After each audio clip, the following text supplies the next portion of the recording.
What's up, guys? Welcome back to the channel. My name's Sydney if you are new here, and for today's video I'm going to be showing you how to turn this into this.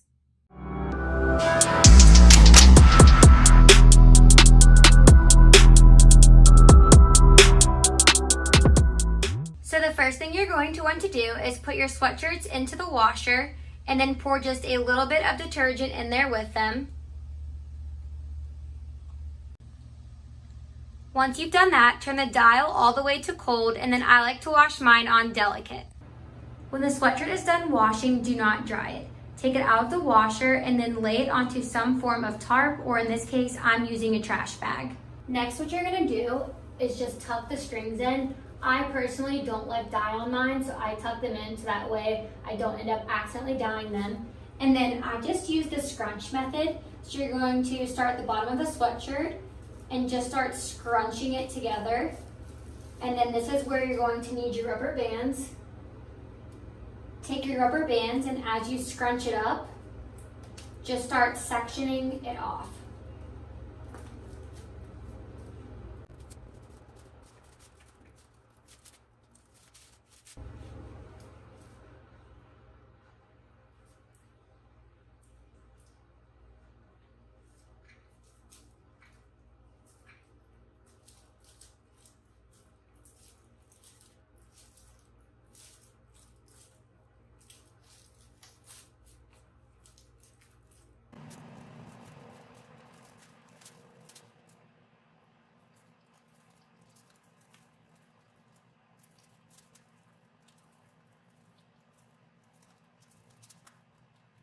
So this is where you're going to want your gloves because it will get messy.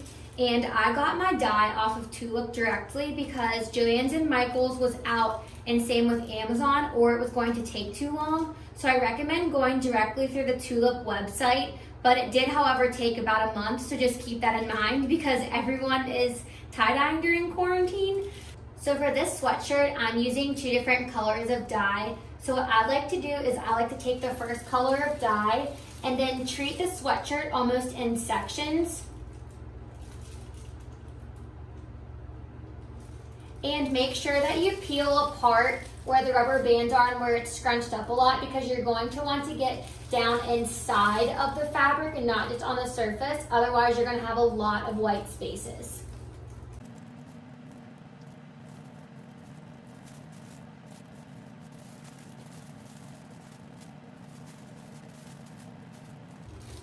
Then grab your second color.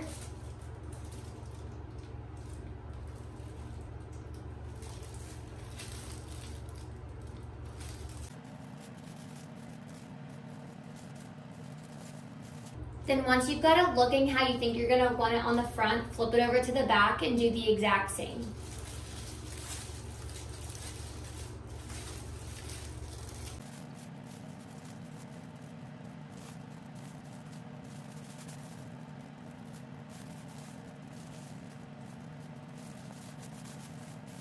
Another thing is don't forget the sides of the sweatshirt, because sometimes you can miss those when you're flipping it from front to back.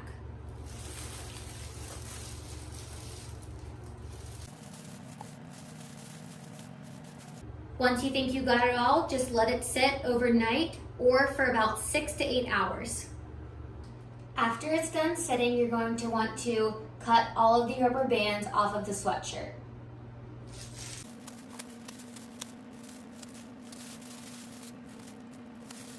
Once you get all of the bands off, this is where I like to lay it out and make sure there aren't any areas where I want to re-crumple it up and add any extra dye.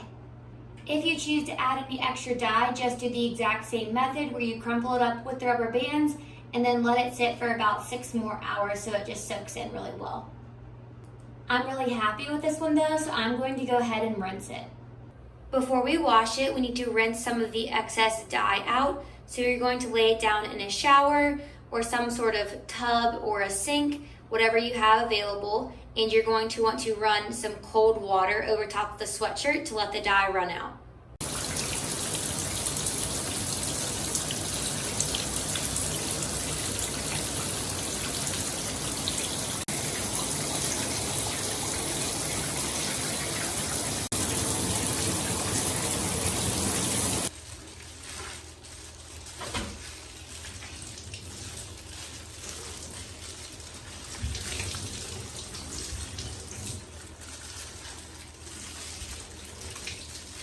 Once you've got all of the color rinsed out, you're going to want to throw it in the washer again and add a little bit more detergent. Again, wash it on cold, and then I'm going to wash it on deep water wash with an extra rinse. The extra rinse is really important to get all that excess dye out, so just do the equivalent of whatever you have to this on your washer at home. And then again, I just choose to wash it on delicate. Once your sweatshirt is done washing, you can either hang dry it, or I like to put mine in the dryer on low heat for just a little bit of time before then hanging it up to dry. These Nike sweatshirts that I use are 80% cotton, so I'm trying to prevent them from shrinking as much as possible. Again, I'm using low heat and on the less dry setting, and I'll do this for about 10 to 15 minutes. I recommend no more than 20. I then hang it up to dry and usually leave it again overnight or for about another 6 to 8 hours until I feel it's completely dry. And then at the end, if you feel like you need to give it a little rough tumble in the dryer, that's completely fine. And then once it's done drying, you should have something that looks like this.